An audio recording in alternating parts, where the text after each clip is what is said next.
నమస్తే, welcome to Sakshi exclusive. Hi friends, మన పొరుగు దేశం పాకిస్తాన్కి బిల్డప్లు ఇవ్వడంలో ఉన్న ఉత్సాహం కాస్త డిక్షనరీ తిరగేసి స్పెల్లింగ్లు చూసుకోవడంలో లేదనే విషయం మరోసారి రుజువైంది.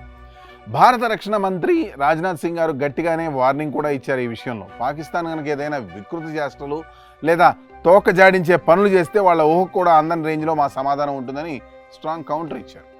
దాంతో మన పొరుగుగారికి గుండెల్లో రైళ్లు పరిగెత్తాయి. వెంటనే ఏం చేయాలో పాలుపోక ఆనవాయితీ ప్రకారం ఐక్యరాజ్య సమితి అంతర్జాతీయ సమాజం తలుపు తట్టారు. అయ్యో మమ్మల్ని కాపాడండి, భారత్ మా పైకి వస్తుంది అని మొరబెట్టుకుంటూ ఓ హడావిడి ప్రకటన విడుదల చేశారు. అంతవరకు బాగానే ఉంది, కానీ ఆ హడావిడిలో వాళ్ళు చేసిన ఒకే ఒక్క స్పెల్లింగ్ మిస్టేక్ ఇప్పుడు ప్రపంచం ముందు నవ్వుల పాలు చేస్తుంది.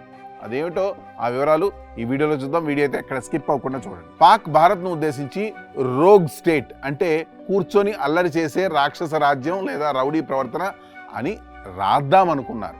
పాపం ఆవేశంలో రోగ్ అని రాయడానికి బదులు రోగ్ అని రాశారు. అంటే ROUGE రాశారు. నిజానికి రోగ్ అంటే ROGUE. ఇంగ్లీష్లోనే తేడా వచ్చేసరికి సీన్ మొత్తం రివర్స్ అయింది. ఇంతకీ ఆ ROUGE అంటే అర్థం ఏంటో తెలుసా?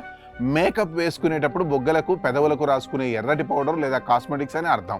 అంటే వాళ్ళు చెప్పాలనుకున్నదేమో భారత్ రౌడీలా ప్రవర్తిస్తోంది అని, కానీ వాళ్ళు రాసిన ఇంగ్లీష్ వల్ల దాని అర్థం భారత్ చాలా అందంగా బొగ్గలకు మేకప్ పౌడర్ పూసుకుంటోంది అని తేలింది. ఐక్యరాజ్య సమితికి ఫిర్యాదు చేస్తూ విడుదల చేసిన అఫీషియల్ స్టేట్మెంట్లో ఇలాంటి పిచ్చి స్పెల్లింగ్ చూడగానే నెటిజన్లకు పూలకాలు వచ్చేసాయి. ఏంటయ్యా మీ ఆంగ్ల పరిజ్ఞానం, డిప్లొమసీ మాట పక్కన పెడితే ముందు ఒక మంచి ఇంగ్లీష్ టీచర్ని పెట్టుకుంటారా నాయన అంటూ సోషల్ మీడియాలో మీమ్స్తో విరుచుకుపడ్డారు. యుద్ధాలు చేయడం, సరిహద్దుల్లో బెదిరింపులు ఇవ్వడం పక్కన పెట్టి ముందు ఒకసారి ఈ IELTS క్లాసులకు వెళ్తే మంచిదని రకరకాల కామెంట్స్తో ట్రోల్స్ చేస్తున్నారు. తీవ్రమైన దౌత్యపరమైన లేఖ రాయిపోయి చివరకు మేకప్ సమాచారాన్ని ప్రపంచానికి అందించి నవ్వులు పాలవడం ఒక్క పాకిస్తాన్కే చెల్లింది. అందుకేనేమో నవ్విపోదురుగాక మాకేటి సిగ్గు అని ప్రవర్తించిన పాక్పై ప్రపంచ నెటిజన్లు కామెంట్తో విరుచుకుపడుతున్నారు.